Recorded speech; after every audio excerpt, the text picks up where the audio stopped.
Hello, welcome to Sophie & Co. Me, Sophie Shevardnadze.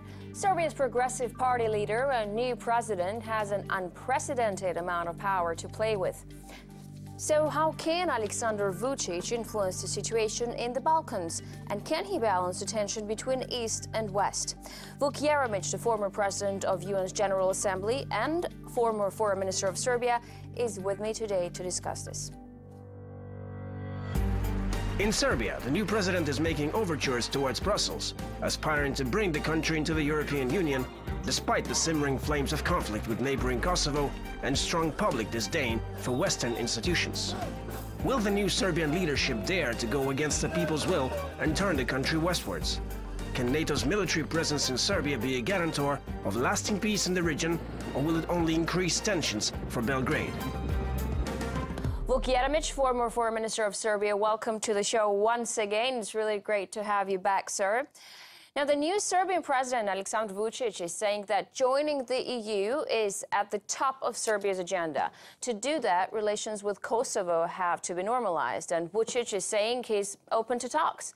Will the new Serbian leadership accept Kosovo's independence for the sake of joining the EU? And will the Serbs support that? Well, I certainly hope that they're not going to do that, because this wouldn't really be a democratic decision. There is a very strong, overwhelming majority, I would say, in Serbia against such a move.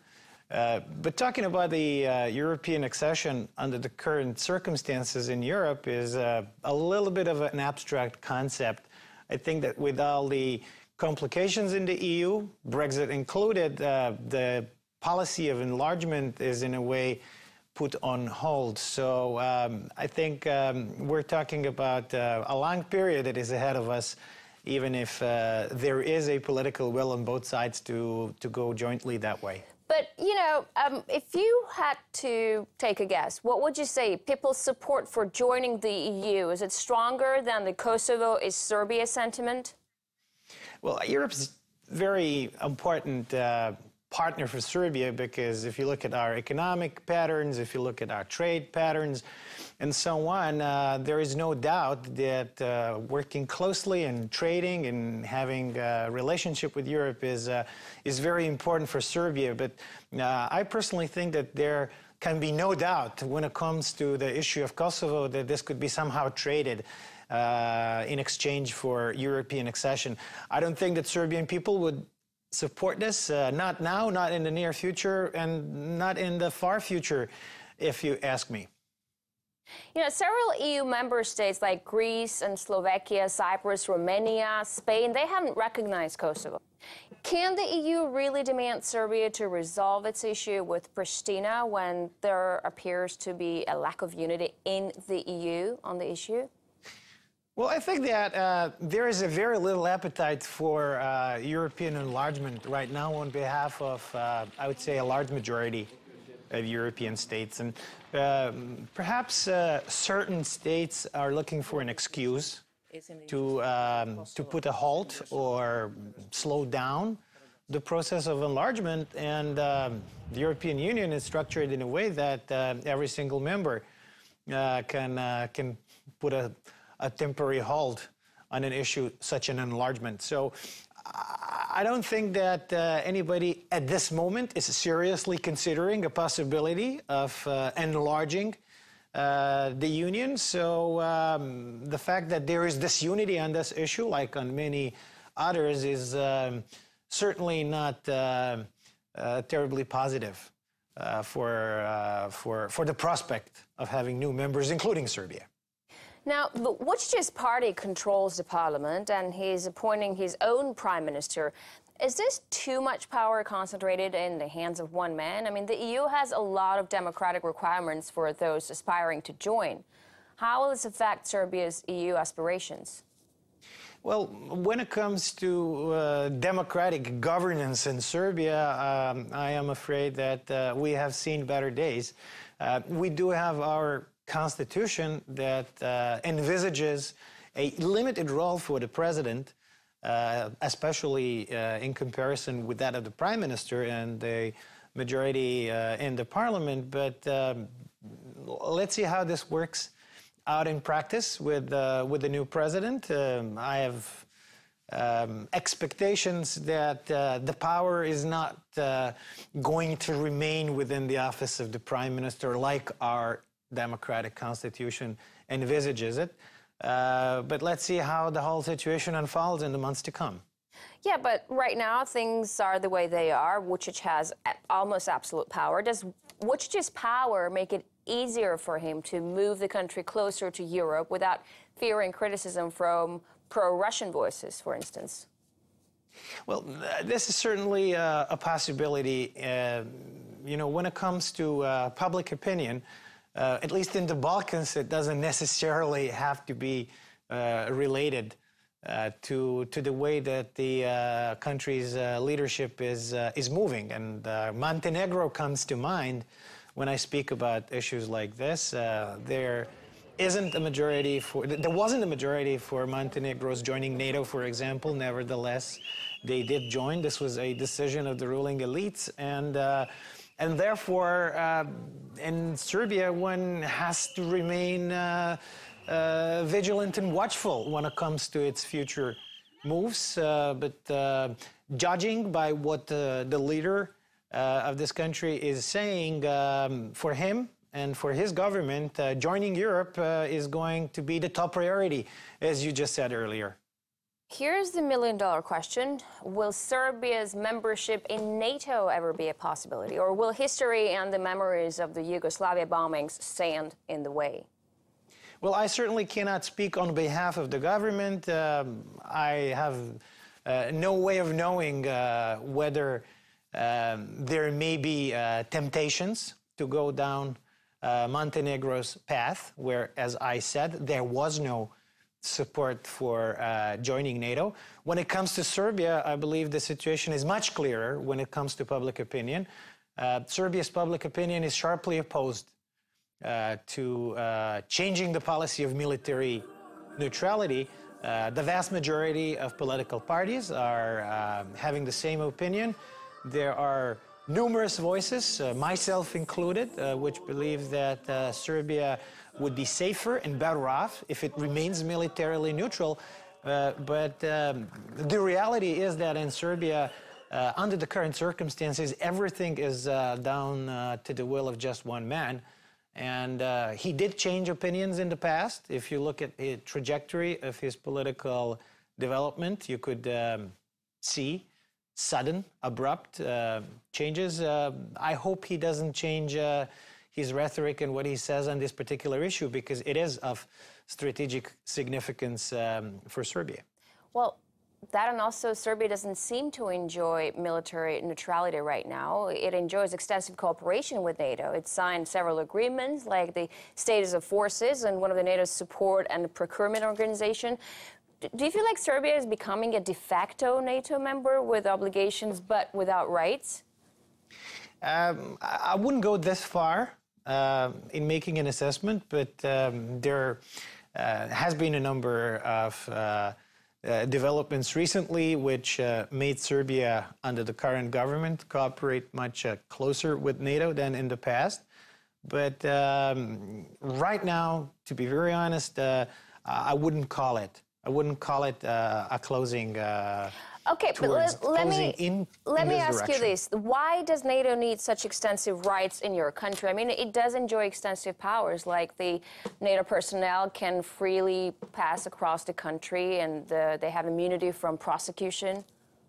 Well, that's probably better if you would ask NATO officials about that. I certainly believe that Serbia should remain militarily neutral and act in reality, not just in rhetorics, not just on paper, that it should act as a neutral country, therefore treating all external powers, military or otherwise, in the same and equal way.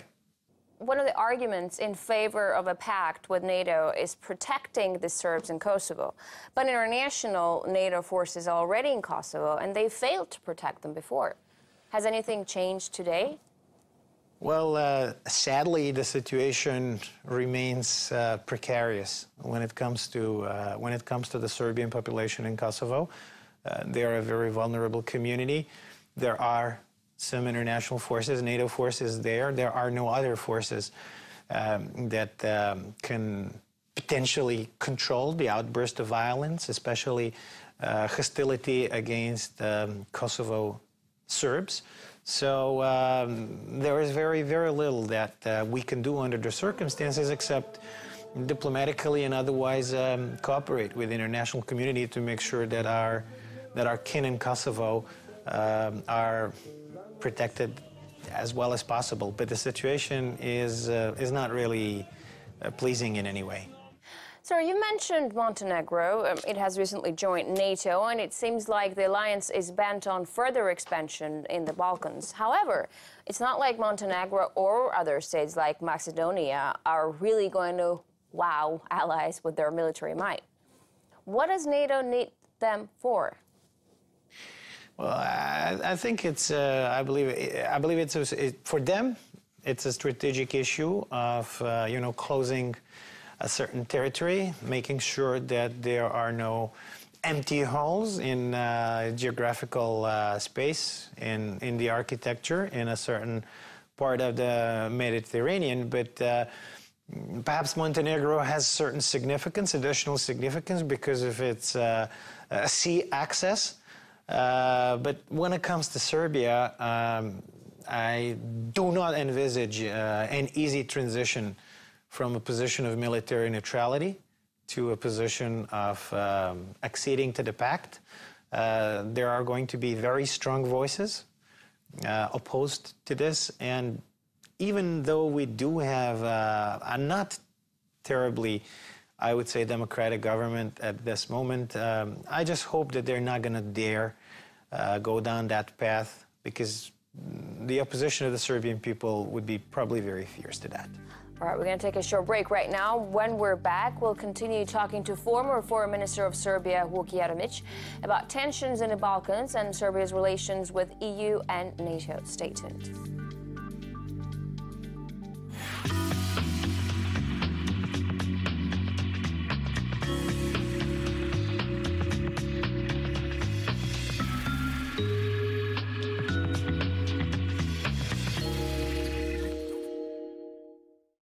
And we're back with Vuk Jeremić, former Foreign Minister of Serbia.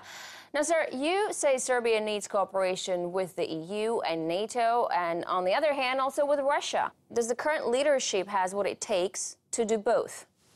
I'm going to give you a very subjective answer. I don't think that they're doing as well as they could, especially when it comes to a relationship with Russia, which is, in my opinion, a truly strategic, significant partnership. Russia is the only sure vote, if you will, on the Security Council, with a veto power that Serbia can count on at any moment. This has been our experience so far. This was my experience when I ran Serbian diplomacy. And this is a relationship that needs to be nurtured and expanded. And I don't think that the full potential is being used of the relationship, especially in the economic sphere, that we could have between Serbia and Russia. Chair of the European Parliament's Committee on Foreign Affairs, David McAllister, has said that Serbia's relations with Russia are a cause for concern for the EU. Why is the EU worried, and should it be? I don't think that they should be terribly worried about that. This is a historic relationship. This has been the case, the close relationship between Serbia and Russia for many hundreds of years. And I don't think that this is going to change. I certainly hope this is not going to change in the future. And Serbia is in a very particular situation. Serbia has an open and unresolved issue of Kosovo, which is being treated by the Security Council.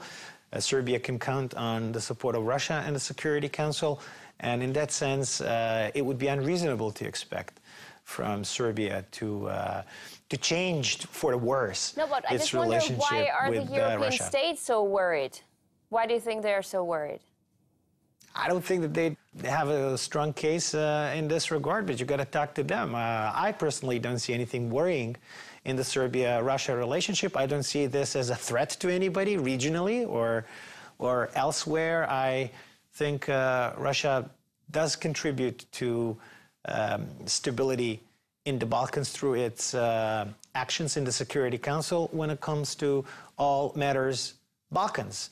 And other international actors are far more present and vigilant in the Balkans than Russia is at the moment. So I personally do not see a pressing reason to worry over that. You know, EU has called on Serbia to align its policy on Russia with the bloc, and that means impose sanctions.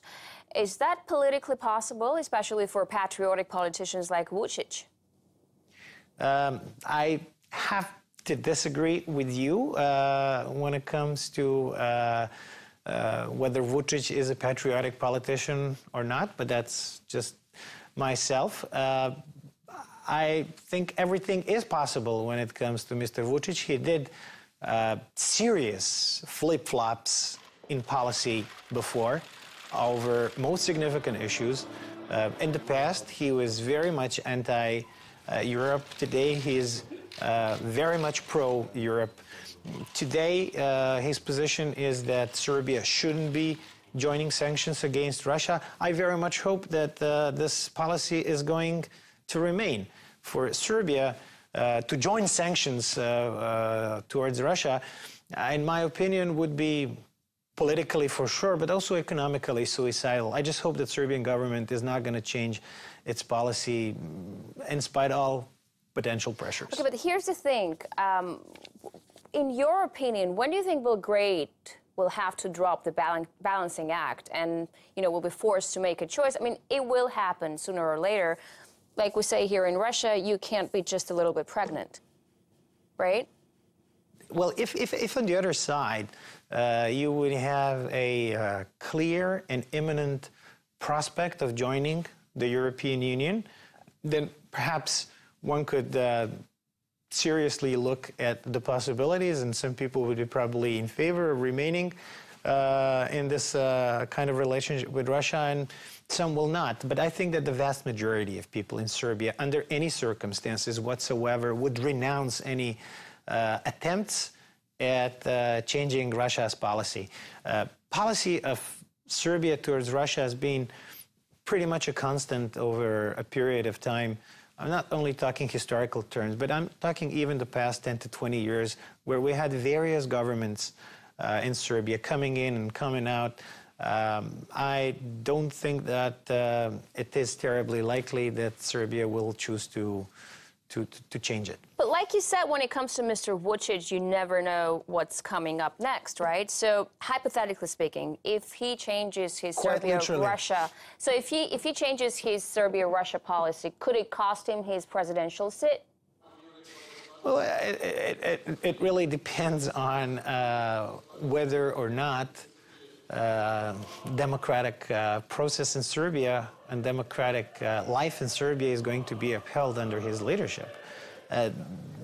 There are no indications on whether he wants to do a change at this very moment, but just, you know, judging by his past behavior, I wouldn't be surprised if he chooses to do so. However, I don't think it is possible to change public opinion in Serbia in such a significant way. In Serbia, Russia is viewed as a partner and a friend, and for a good reason. And I'm sure that this is going to stay this way, regardless of what this man or that man in power chooses to do whilst pursuing his own political and personal interest. So Kosovo is attempting to transform its security forces into an acting national army. But Serbia is saying it will not allow that to happen. So if Kosovo moves forward with its plans, how will Belgrade retaliate? I think it's only within the realm of diplomacy that Serbia can continue to oppose such a move. I very much hope that our current government is going to use everything that is in its diplomatic arsenal to make sure that Kosovo Albanians are dissuaded from going down that path. I think it would be a dangerous path. It would be a clear violation of Resolution 1244. It would be clearly a contribution to instability, not just in the province, but in the wider region. And I very much hope that the international community is going to vehemently oppose such a move. Sadly, we know that there are centers of power in the international communities that are not hugely opposed to such a development, but I hope that Serbia will work with the international community, Russia and others, to make sure that a diplomatic path is found out of this potential dangerous deadlock. Tensions inside neighboring Bosnia are also simmering, with Bosnian Serbs mulling over a possible secession. Vučić, when he was prime minister, has said that war is in the air. Do you think Serbia is ready for another war? I mean, can really the Bosnian problem spark a conflict once again? I certainly wouldn't agree with anyone saying that Serbia is ready for a war, regardless of who says this. I think that the whole region is tired of military conflicts, and I truly hope that there is going to be enough responsible leadership on all sides for this to be avoided. But Bosnia is clearly in crisis. This isn't news. It hasn't been functioning terribly well for a while, but I very much hope that disagreements could be resolved in a different way and not by means of a military conflict. And I'm certainly very much hopeful that peace will remain in the Balkans regardless of what this or that politician says or does. But what happens if the Bosnian Serbs secede? I don't think that they are terribly likely to do so under the current circumstances or in the foreseeable future. There are political tensions in in Bosnia, but I do not think that the Bosnian Serb leadership has any imminent plans to step out or to try and change unilaterally or violate in any shape or form the Dayton Agreement. I think it is very, very important that all parties stick to the Dayton Agreement. The Dayton Agreement may not be perfect, but that's the only thing that we have on the table. And I hope that the international community is going to play a constructive role in this regard and make sure that Dayton is upheld in its entirety, including all the provisions that are guaranteeing the autonomy and the functioning institutions of Republika Srpska. You know, the New York Times has written about the radicalization of the Kosovo Muslim community influenced by Salafists from Saudi Arabia. Just recently, 2 Kosovans have been caught planning an attack in Italy. And reportedly, there are people going to fight for ISIS from Kosovo. Does Serbia find itself in danger with rising extremism on its borders? And what can it do about it? I'm afraid that the issue of radical Islam is common to the entire European space. And given the ongoing difficulties and conflicts in the Middle East, given the multiplying complications in the Middle East, I think that we might see more rather than less incidents throughout Europe. And Serbia is certainly not an exception to this. For this part of the world, we had thousands, if not more, soldiers or volunteers going to fight in the Middle East. They are returning back to the Balkans like they are returning back to France or anywhere else in Europe. And this is an issue that is not currently being adequately addressed. I think that the issue of regional security, especially in the Balkans, is something that we will be having to approach far more seriously than we're doing it at the moment. Mr. Jeremić, thank you very much for this interview. It's been a pleasure talking to you as usual.